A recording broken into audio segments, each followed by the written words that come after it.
నమస్తే,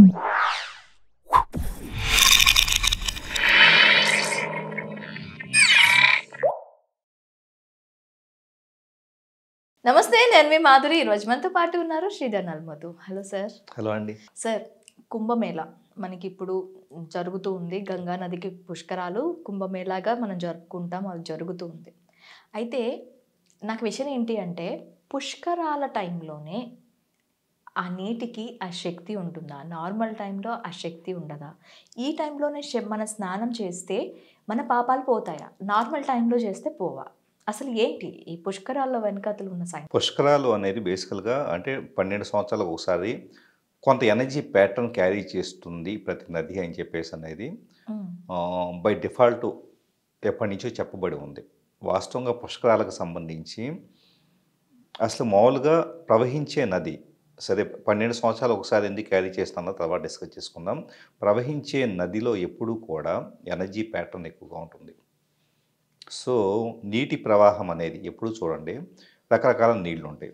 ఒకటేంటి,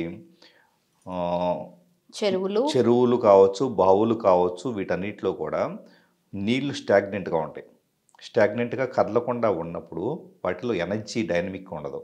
ఎందుకు ఉండదు అంటే, యాక్చువల్లీ ఎనర్జీ అంటే ఏంటి అని చెప్పేసానంటే, సో మీకు ఒక బ్యాటరీలో ప్లస్ మైనస్ నోడ్స్ని తీసుకోండి, వీటికి మధ్య ఎనర్జీ మూమెంటం అనేది ఉంటూ ఉంటుంది. సో దీంట్లో ఏమవుతుందంటే, ఎలక్ట్రాన్స్, ఫోటాన్స్ వీటికి సంబంధించిన మూమెంటమ్ వాటర్లో, వాటర్ పైనుంచి ఎక్కడి నుంచి, ఉదాహరణకి ఎక్కడో కొండల మీద నుంచి బాగా హైట్ నుంచి కింద పడింది అనుకోండి, ఈ పడినప్పుడు పడిన దాని ద్వారా హైడల్ ఎనర్జీని తీసుకోండి మీరు. హైడల్ ఎనర్జీ ఎక్కడి నుంచి వస్తుంది? ఈ వాటర్ని తీస్తున్నారు జనరేటర్స్ ద్వారా. ఇప్పుడు కొండల మీద నుంచి ఎలా పడుతున్నాయో జనరేటర్స్లో అలా వాటర్ని డిప్ చేసి ఆ వాటర్ ద్వారా కరెంట్ తీస్తారు. ఎగ్జాక్ట్లీ. అంటే దాని నుంచి విద్యుత్తు వస్తుంది అంటే అర్థం ఏంటంటే కనుక, water is carrying energy. Water అనేది ఎనర్జీని క్యారీ చేస్తుంది. ఎప్పుడు ఎనర్జీని క్యారీ చేస్తుందంటే కనుక, ఎంత వంపులు తిరిగితే, ఎంత పైనుంచి కింద పడితే, రాళ్ళు ఎలా ఎలా ఎలా ఎలా వస్తూ ఉంటే కనుక అంత ఎనర్జీ సిగ్నేచర్ అనేది పెరుగుతుంది. సో ఒక హ్యూమన్ బాడీలో కూడా చూద్దాం. హ్యూమన్ బాడీలో వాటర్ కానీ బ్లడ్ కానీ రెండు ద్రావకాలే. సో ఈ ద్రావకాలు కూడా స్టాగ్నెంట్గా ఒక దగ్గర కూర్చొని గంటల తరబడి ఒక ఐటీ ఎంప్లాయీస్ ఇలా కూర్చున్నారు అనుకోండి. కూర్చున్నప్పుడు ఏమవుతుంది, ఎనర్జీ అంతా కూడా లివర్లో స్టాగ్నెంట్ బ్లడ్ అంటారు, లివర్ స్టాగ్నేషన్ అంటారు. సో లివర్లో అలా హోల్డ్ అయి ఉంటుంది బ్లడ్, అది సర్క్యులేషన్లోకి రాదు. మోస్ట్ ఆఫ్ ద బ్లడ్ వచ్చేటప్పుడు సర్క్యులేషన్లోకి రాదు. ఎప్పుడైతే లేస్తామో, నడుస్తామో, పరిగెడతామో అప్పుడు మాత్రమే బ్లడ్ సర్క్యులేషన్ అంతా ఇంప్రూవ్ అవుతుంది. అప్పుడే ఎనర్జీ మెటబాలిజం పెరుగుతుంది. అప్పుడే వాటరో ఆక్సిజన్నో డిస్ట్రిబ్యూషన్ కరెక్ట్గా ఉంటుంది. సో దీని వెనక రహస్యం ఏంటంటే, moment itself is the energy. Complete water అయినా కానీ ఏదైనా కూడా moment itself is the energy. ఆ మూమెంట్ అనేది నదుల్లో ఏం జరుగుతుందంటే, నదులు చాలా పరివాహక ప్రాంతాల నుంచేసి మూమెంట్ వస్తూ ఉంటాయి.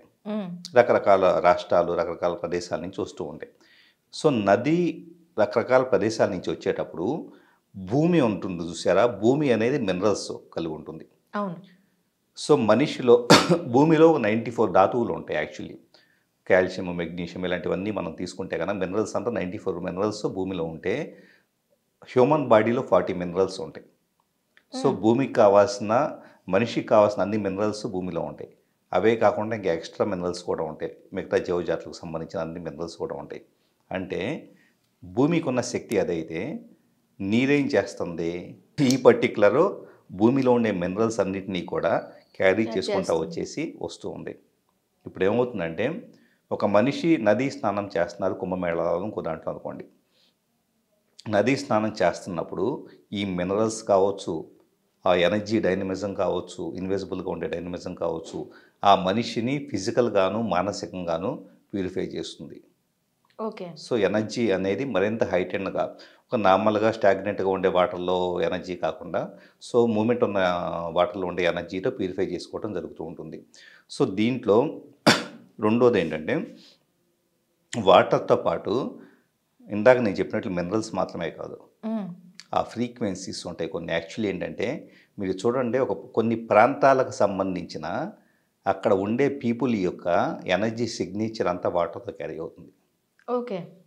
అంటే మీరు ప్రపంచవ్యాప్తంగా చూస్తే నైలు నది కానీ ఇలాగ చాలా నదుల చుట్టూ ఆ పరివాహ ప్రాంతాల్లో నివసించే వాళ్ళంతా చాలా మేధావులుగా ఉంటారు. ఒక సీరియస్లీ సీరియస్లీ. ఎందుకంటే మినరల్ అబ్జార్ప్షన్ అనేది కరెక్ట్గా ఉన్నప్పుడు బ్రెయిన్ కరెక్ట్గా పనిచేస్తుంది. సో మైండ్ కరెక్ట్గా క్లారిటీ ఆఫ్ థాట్ కలిగి ఉంటారు. సో మినరల్స్ అనేది అందుకనే మీరు చూడండి, మీరు ఎప్పుడైనా కాల్షియం కానీ పొటాషియం కానీ ఇలాంటివన్నీ కూడా తగ్గిపోతే మనిషి ఆలోచన శక్తి తగ్గిపోతుంది. కేవలం స్నానం చేయడం ద్వారానే Hmm.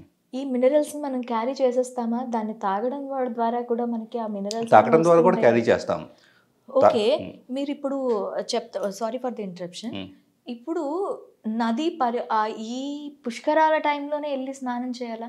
నార్మల్ టైంలో ఆ నది ఈ మినరల్స్ ని వాటిని క్యారీ చేస్తుంది. ఇప్పుడు వాట్ ఈస్ ద బిహైండ్ పుష్కరాల టైంలో జనాలు తండోపతండంగా పుష్కరుడు ఉంటాడు అని చెప్పేసి. పుష్కరుడు అంటే కనుక యాక్చువల్లీ ప్రతి దానికి ఒక ముహూర్తం ఎలా ఉంటుందో, తిథి నక్షత్రం ఎలాంటి ముహూర్తం ఉంటుందో, ఈ పర్టికులర్ టైంలో energy pattern, extra energy pattern ఇక్కడ ప్రవేశిస్తుంది. ఇప్పుడు వైకుంఠ ఏకాదశి అన్నాం. వైకుంఠ ఏకాదశి టైంలోనే ముక్కోటి దేవతలు ఎలా వస్తున్నారని చెప్పేసి మనం ఎలా ఆలోచించడం అంటే డెఫినెట్గా there is some hidden thing behind it.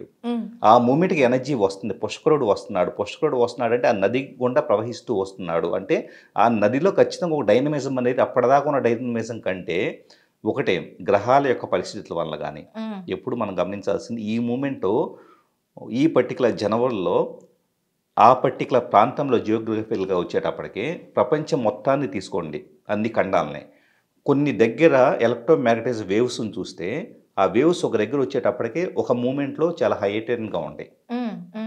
So Africa ఖండమే తీసుకోండి. ఆఫ్రికా ఖండంలో కొన్ని దగ్గర వచ్చేటప్పటికే అంటే నాట్ ఓన్లీ ఆఫ్రికా ఖండం, ఆ భూమధ్య రేఖకు ఉండే ఈ పర్టికులర్ లాంగిట్యూడ్ లాటిట్యూడ్లో ఉండే ప్రదేశాలన్నీ కూడా ఒక మూమెంట్లో ఎలక్ట్రోమాగ్నెటిజం ఎక్కువ ఉంటుంది, ఇంకొక మూమెంట్లో ఒక్కో దగ్గర ఎక్కువగా ఉంటుంది. సో ఎందుకంటే ఇవన్నీ వేవ్స్ లాగా ఎలా అయితే గాలులు ఉంటాయో గాలుల్లాగా ఎలక్ట్రోమాగ్నెటిజం అనేది ఒక్కోసారి ఎక్కువగా ఉంటుంది. ఆ ఎక్కువగా ఉండే దాన్ని మనకే ఈ పర్టికులర్ జ్యోతిష్క శాస్త్రం ప్రకారం కావచ్చు, ఆస్ట్రానమీ ద్వారా కావచ్చు, వీటన్నిటిని క్యాలిక్యులేట్ చేసి ఈ టైంలో ఇక్కడ ఎనర్జీ ప్యాటర్న్ ఎక్కువగా ఉంటుంది. అంటే ఇంకా ఎక్కువ ఫలితాలు మనం ఏవైతే తీసుకోగలుగుతామో వాటికన్నా రెగ్యులర్ టైంలో కన్నా ఆ టైంలో ఎక్కువ ఫలితాలు వస్తాయి అని చెప్పేసి అని. రెండోది ఏంటంటే కుంభమేళాకు ఉండే థింగ్ ఏంటంటే ఇది ఒక ఆస్పెక్ట్ అయితే, అంటే ద రిజల్ట్ ఆస్పెక్ట్ అయితే మనుషులంతా ఒక దగ్గర కలవటం ద్వారా యాక్చువల్లీ పీపుల్ ద్వైతం అంటే మనుషులు సపరేట్ అయిపోయేసి కాన్ఫ్లిక్ట్కి గురవుతూ ఉన్నారు, గందరగోళానికి గురవుతూ ఉన్నారు, ఒకళ్ళొకళ్ళు తిట్టుకుంటున్నారు, కొట్టుకుంటున్నారు, రకరకాలుగా భావజాలాల పరంగా ప్రాంతాల పరంగా విడిపోయేసి బతుకుతున్నారు. ఎప్పుడైతే మనుషులంతా ఒక దగ్గర కలుస్తారో సో హ్యూమన్ రేస్లో ఒక టైప్ ఆఫ్ ఐక్యత ఏర్పడుతుంది. ఆ ఐక్యతే అద్వైతం. ద సపరేషన్ లేకపోతే కనుక అంతా ఒకటే కదా. సో అంతా ఒకటే అని చెప్పేసి అనే భావన పెంపొందించేవన్నీ కూడా మనకి ఇలా కుంభమేళాల్లో ఇలాంటివన్నీ. సో పీపుల్ అంతా ఒక దగ్గరికి వచ్చి పుణ్యస్థానాలు చేస్తున్నప్పుడు వాళ్ళలో ఎలాంటి కాన్ఫ్లిక్ట్ ఉండదు. నాకు మంచి జరగాలి అని చెప్పేసి ఇది తప్పించి పక్కోడి ఇది అవ్వాలని చెప్పేసి ఇది ఉండదు. ఆటోమేటిక్ పాజిటివ్ మైండ్ సెట్ ఉన్న పీపుల్ అంతా ఒక దగ్గర చేరారనుకోండి, ఒక పక్క నది క్యారీ చేసి వస్తుంది ఎనర్జీ ప్యాటర్ను, ఇంకో పక్క పీపుల్ ఓపెన్ మైండ్తో వెళ్ళారు.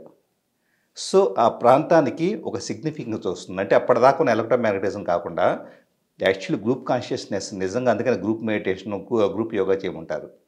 సో ఎన్ని కోట్ల మంది లేదా ఎన్ని లక్షల మంది ఒక దగ్గర పాజిటివ్ మైండ్ సెట్ వెళ్తే ఒక ప్రత్యేకంగా ఒక రకంగా చెప్పాలంటే ఫ్లైట్లో వెళ్ళేటప్పుడు కింద భూమి మీద చూస్తే ఎలా ఉంటుందో యూనివర్స్లో వచ్చేటప్పుడు ఒక ప్రాంతం మీద, భూమిలో ముఖ్యంగా ఒక ప్రాంతం మీద ఒక దగ్గర వచ్చేటప్పటికి ఒక్కసారిగా స్పార్క్ వచ్చినట్లు ఉంటుంది ఎలక్ట్రోమాగ్నెటిజం.